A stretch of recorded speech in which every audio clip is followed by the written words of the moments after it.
tout juste 18h30 sur Aloula et c'est le journal à la une de l'actualité ce soir. Adieu 2022, bonjour 2023, retour sur les faits marquants de l'année qui s'achève.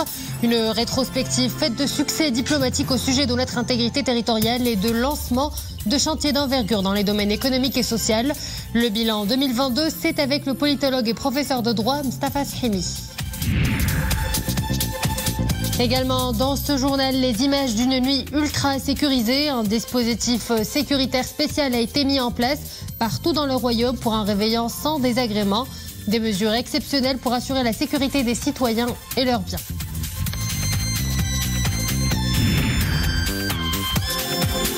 La dernière escale du journal, ça sera à Ifrane. La cité du chêne se met aux couleurs des fêtes de fin d'année.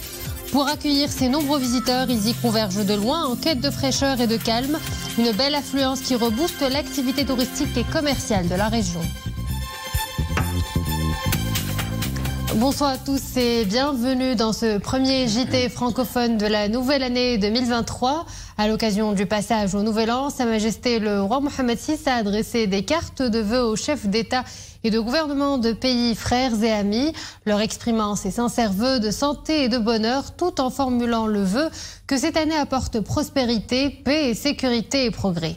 Par la même occasion, Sa Majesté le roi a reçu des cartes et messages de vœux des dirigeants de ces pays ainsi que de hautes personnalités internationales, présentant aux souverains leurs vœux de santé et de bonheur et souhaitant davantage de progrès et de prospérité au peuple marocain. À présent, ce message de condoléances adressé par Sa Majesté le roi Mohammed VI Amir al-Mu'minin à sa sainteté le pape François suite au décès hier du pape émérite Benoît XVI à l'âge de 95 ans. Dans ce message, le souverain affirme avoir appris avec une profonde affliction la nouvelle du décès du pape émérite Benoît XVI. En cette douloureuse circonstance, Sa Majesté le roi exprime à sa sainteté le pape François et à travers lui au monde chrétien et à l'Église catholique en particulier ses vives condoléances et ses sincères sentiments de compassion, implorant le Très-Haut de leur accorder patience et réconfort et d'entourer le défunt de son infinie miséricorde.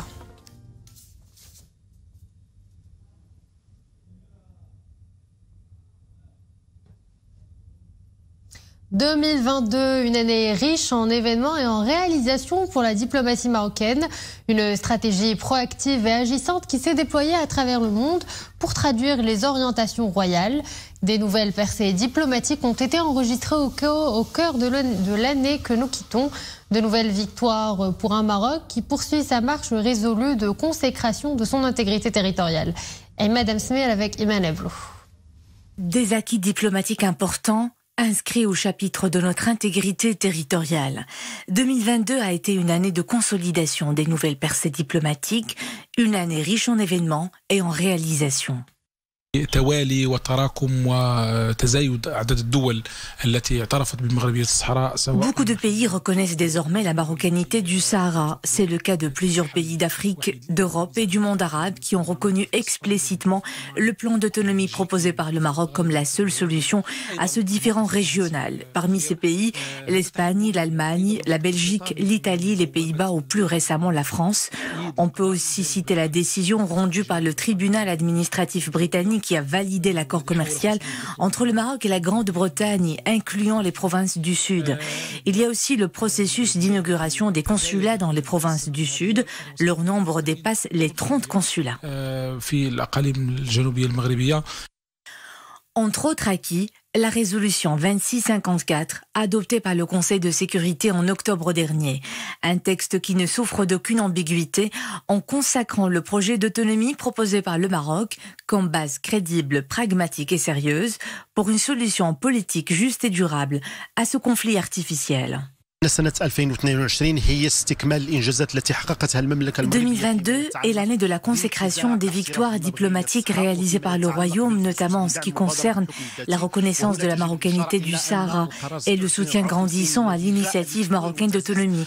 La dernière résolution 2654 du Conseil de sécurité consacre la primauté de cette initiative et la reconnaît encore une fois comme l'unique solution à ce différend artificiel dans le cadre du processus des tables rondes sous sous les auspices de l'ONU. La résolution épingle aussi l'Algérie en scellant une fois de plus son statut de partie prenante principale dans les différends régionaux sur le Sahara marocain.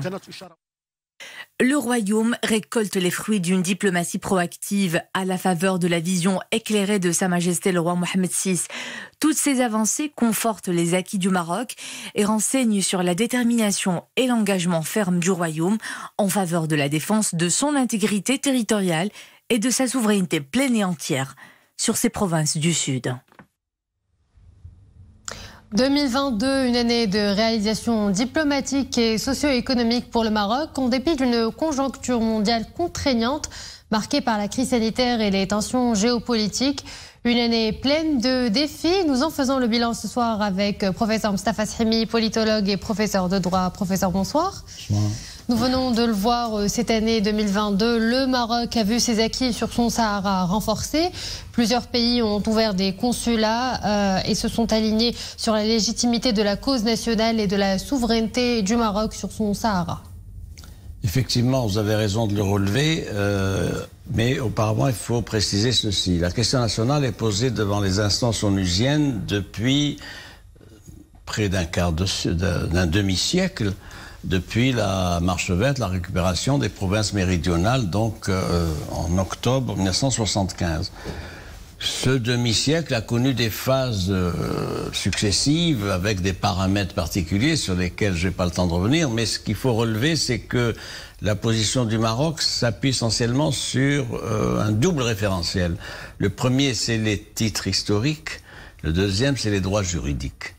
Où on en est aujourd'hui, puisque c'est ça votre question, en ce début janvier 2023, et donc le bilan forcément de l'année 2022. C'est une année qui a consacré effectivement des avancées importantes à propos de la question nationale. Lesquelles? Première avancée, la normalisation des rapports avec Madrid et avec Berlin. Faut pas oublier qu'on a eu des tensions avec ces deux pays, ces deux capitales, qui ont été réglées au cours du premier trimestre donc de 2022 et les premiers mois les mois qui ont suivi. Donc c'est important, nous en sommes arrivés aujourd'hui à une situation normalisée avec une valeur ajoutée, c'est-à-dire que les deux pays maintenant s'inscrivent dans un schéma accordant un statut particulier au projet marocain. C'est vrai pour le gouvernement espagnol, c'est également vrai pour le gouvernement allemand. Le gouvernement espagnol allant plus loin en disant que la priorité est à donner au projet marocain d'autonomie déposé au Conseil de sécurité, vous le savez, en avril 2007. Autre avancée, la prise de position de pays européens. Je pense aux Pays-Bas, à la Belgique, je pense à Chypre, je pense à d'autres pays, etc. Il y a là un phénomène de reconnaissance en faveur de nos provinces sahariennes, nul doute qu'il va se prolonger en 2023.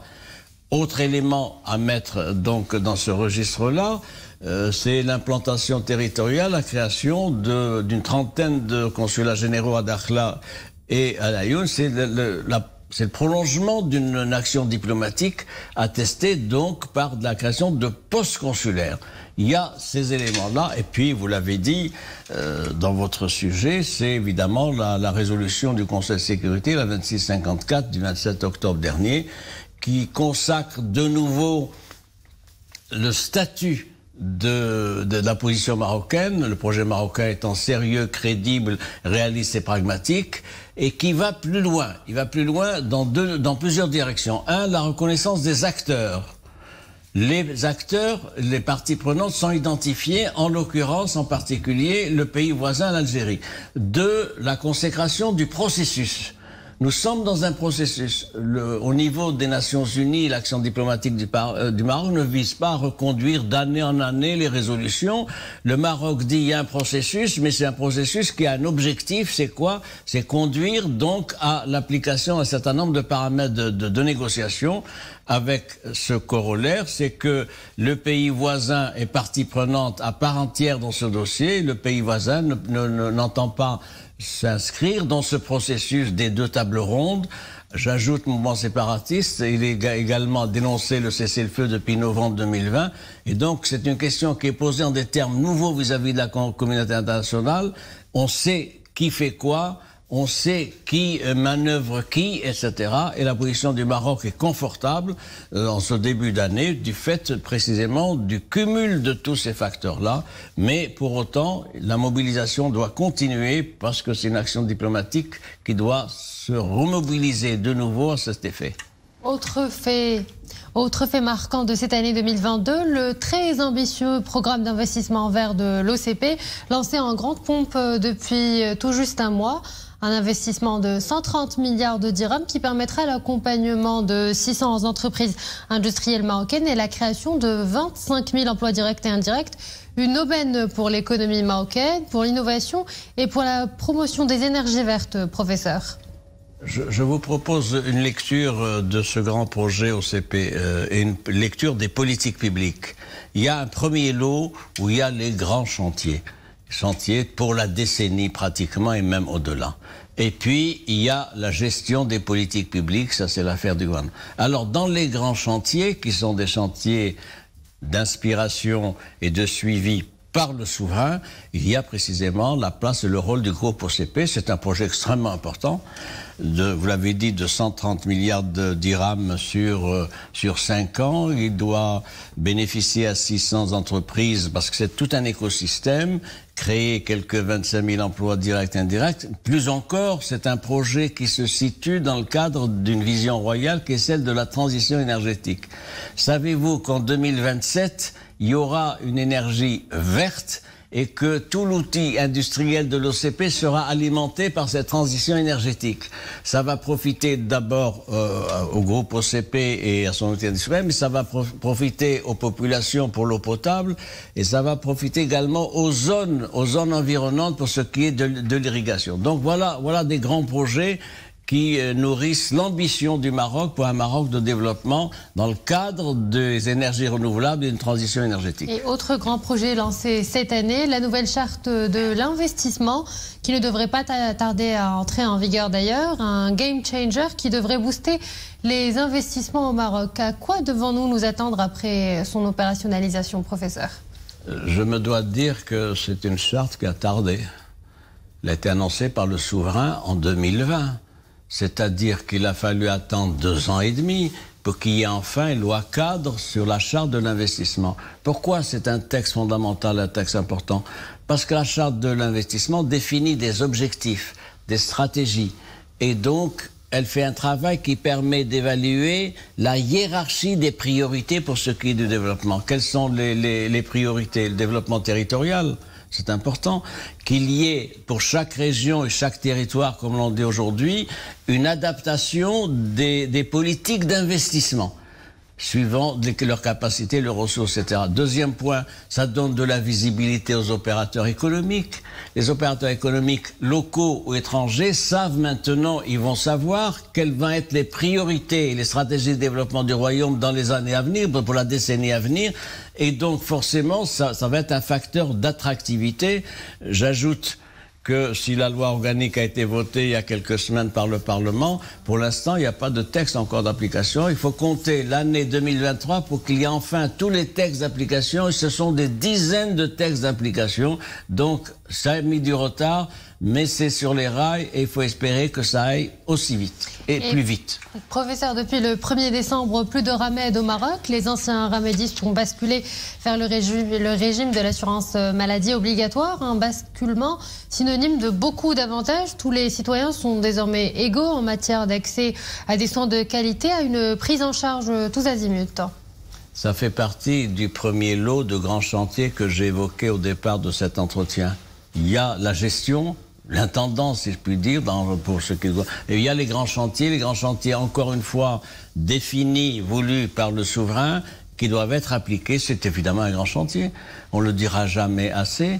C'est le seul pays dans la région, dans le continent, au Maghreb et le monde arabe, qui a ce régime de protection sociale qui est en chantier. Alors évidemment, ça va se faire d'ici 2025, 2026.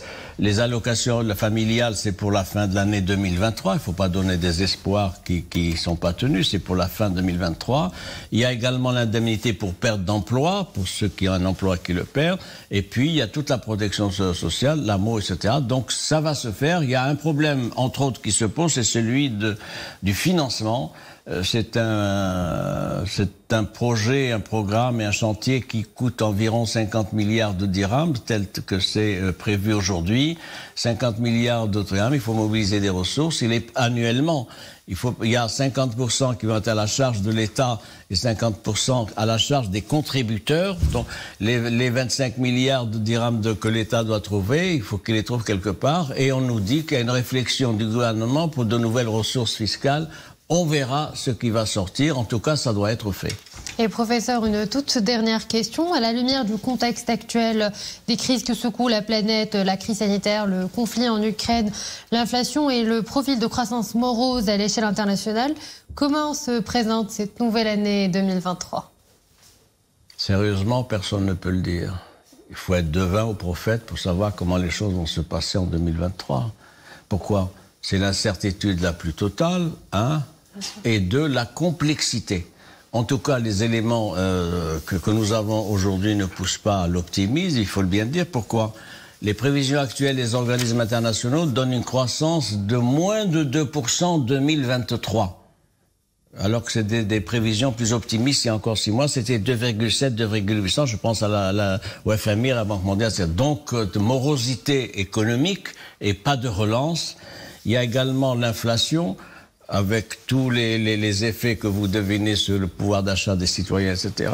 Il y a également l'impact de la crise énergétique, ça continue, même s'il y a une légère baisse des prix des hydrocarbures du marché international, mais on est à l'abri de rien.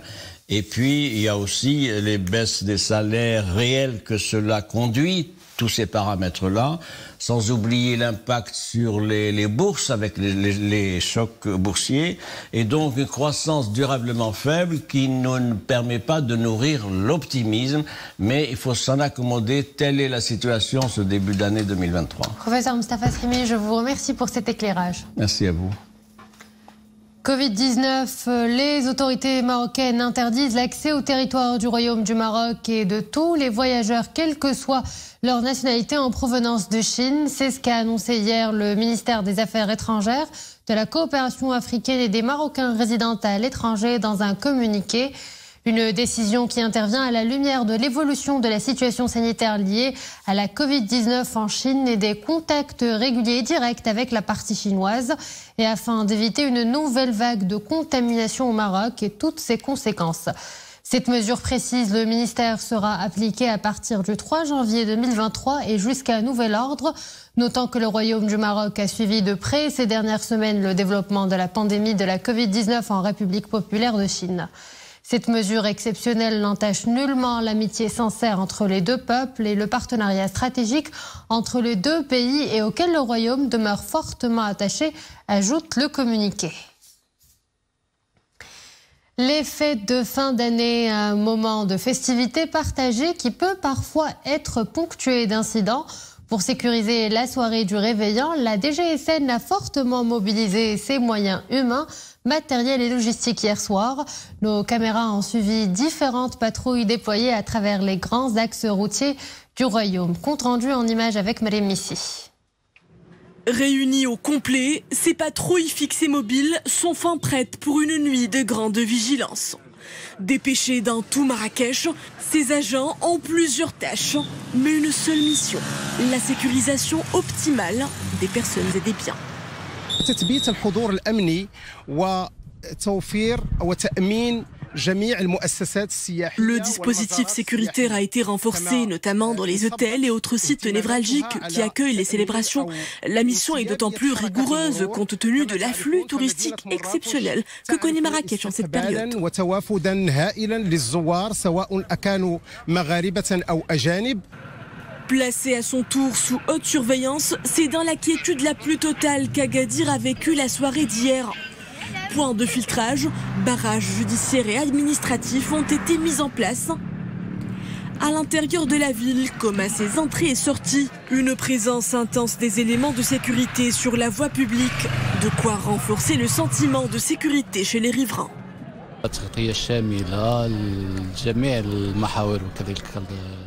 La préfecture de police d'Agadir a convoqué l'ensemble de son effectif sur le terrain. Sûreté publique et police judiciaire sont mobilisées. Les brigades anti-gang, cynotechniques et motocyclistes sont à leur tour appelés en renfort. Leur mission, assurer une couverture globale des axes routiers et points de passage fréquentés de la ville, précisément au niveau de la corniche. Des zones sensibles où les forces de l'ordre redoublent de vigilance. Dans les boulevards de la métropole ou encore ici, à Stade, la mobilisation était à son paroxysme hier soir. Pour parer au risque d'éventuels débordements, la DGSN ne lésine sur aucun moyen.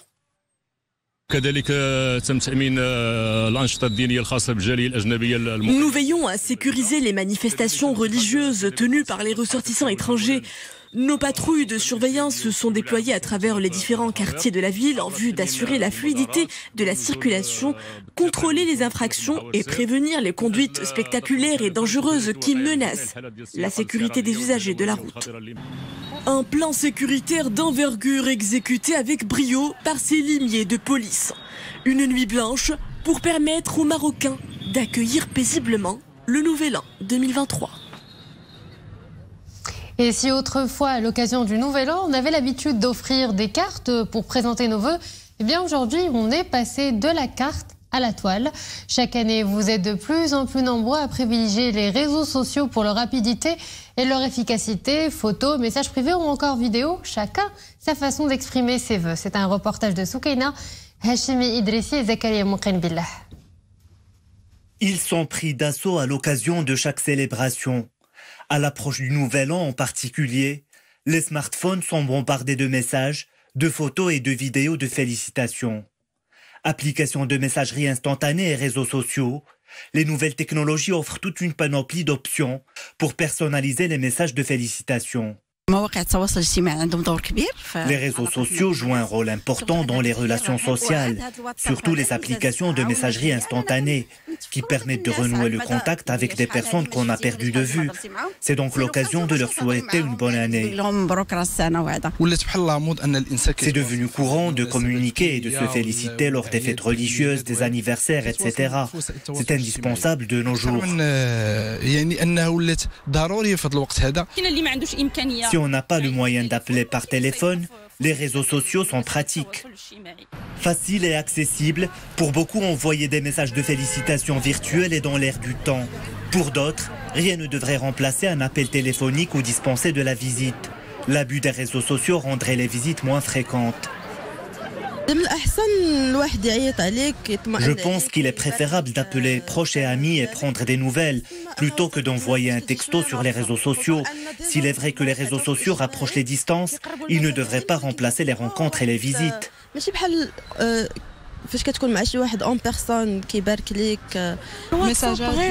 Les messages envoyés par téléphone sont superficiels. Par contre, un appel téléphonique rend heureux. À l'heure où les smartphones sont omniprésents, les nouvelles technologies changent les modes de communication et les liens sociaux. Le virtuel l'emporte visiblement sur le réel. Et qui dit fin d'année dit l'incontournable cadeau de fin d'année pour fêter en toute gourmandise. Quoi de mieux que du bon chocolat artisanal? En cette période, les chocolatiers ne chôment surtout pas. Notre équipe à Fès s'est invitée chez l'un des maîtres chocolatiers de la cité Idrisside. C'est un reportage de Mustafa Zahiri avec Maria Aoued. Plaisir à offrir ou à consommer. Assortiment de chocolat noisette praliné, ganache chocolat blanc, dattes fourrées aux fruits secs ou nougat jaben, revisité. Le chocolat artisanal et autres confiseries Fassi s'invitent sur toutes les tables à l'occasion des fêtes de fin d'année. J'aime me faire plaisir à l'occasion de la nouvelle année. Le chocolat reste une valeur sûre. Parmi les best-sellers, les petits plateaux de chocolat et de nougat, avec des dattes mejhoul fourrées aux noix. J'aime l'idée d'avoir des produits locaux faciles et qu'ils soient revisités sous forme de confiserie. J'aime le chocolat artisanal de Fès car il se décline de plusieurs manières. J'aime l'alliage du cacao avec les saveurs des gâteaux marocains traditionnels. Sélectionnée avec soin par l'artisan chocolatier, la fève de cacao pur est ensuite fourrée de pâte d'amande, de noisettes torréfiées et de miel, des gourmandises raffinées pour terminer l'année en beauté. Il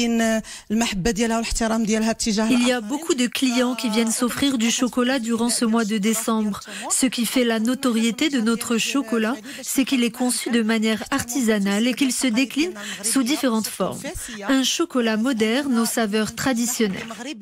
Ce qui me fait plaisir durant ces fêtes de fin d'année, c'est d'offrir du chocolat à ma famille et à mes amis. D'ailleurs, quoi de mieux que de terminer un repas copieux par une petite bouchée sucrée. Antioxydant par excellence, le chocolat artisanal règne en maître. Un petit plaisir à consommer sans modération. Et pour une fin d'année à l'ombre des arbres, ils sont nombreux à choisir de boucler leur valise direction Ifrane. La petite Suisse du royaume est la destination prisée pour finir l'année en douceur, c'est le cas de le dire. Son climat doux et bien frais attire un grand nombre de touristes étrangers. Une affluence encore plus forte en cette période de fin d'année. Ahmed Fadela, Bilal Chab et Boubkar Mghbret. Paysage pittoresque, biodiversité unique et fraîcheur accueillante. La ville d'Ifrane séduit les visiteurs et demeure une destination privilégiée où il est bon se ressourcer. Capitale du cèdre, Ifrane a tout pour plaire, lacs, sources d'eau ainsi que de nombreux sites naturels et archéologiques. Et je suis en vacances ici à Ifrane avec ma maman Colette et une cousine qui vient de Barcelone, Rian. Et nous découvrons ce très beau pays, cette forêt magnifique. On adore la nature. C'est la première fois que je viens au Maghreb. Donc il était grand temps pour moi de visiter. Nous sommes arrivés de Casablanca pour passer ces quelques jours de vacances de fin d'année. Nous adorons cet endroit. Nous sommes de Souq l'Arba. Nous avons choisi de venir à Ifrane en famille car le lieu est très agréable. Miss Kouadio est venue tout droit de Côte d'Ivoire. Elle est séduite par la beauté des paysages. Les raisons de son séjour à Ifrane sont multiples. J'ai dit, bon, pourquoi pas en 2022 terminer les fêtes de fin d'année ici. Ifrane, c'est une ville vraiment paisible, vraiment tranquille. Il y a la sécurité, il y a l'ambiance, il y a l'accueil, vraiment. Les chalets, tout le monde est accueillant. La ville d'Ifrane et sa région connaissent une forte affluence de visiteurs en cette période de fin d'année. Nous sommes aux petits soins pour offrir à nos visiteurs le meilleur accueil et leur garantir un très bon séjour. La capitale du cèdre, c'est aussi ses nombreux sites touristiques, archéologiques et le savoir-faire de ses maîtres artisans. Une multitude de produits, particulièrement la vannerie, la broderie, la céramique ou encore la maroquinerie, de quoi donner des idées de cadeaux de fin d'année. Et voilà, nous arrivons à la fin de cette édition. Merci à vous de l'avoir suivi. Excellente suite des programmes sur Al-Oula.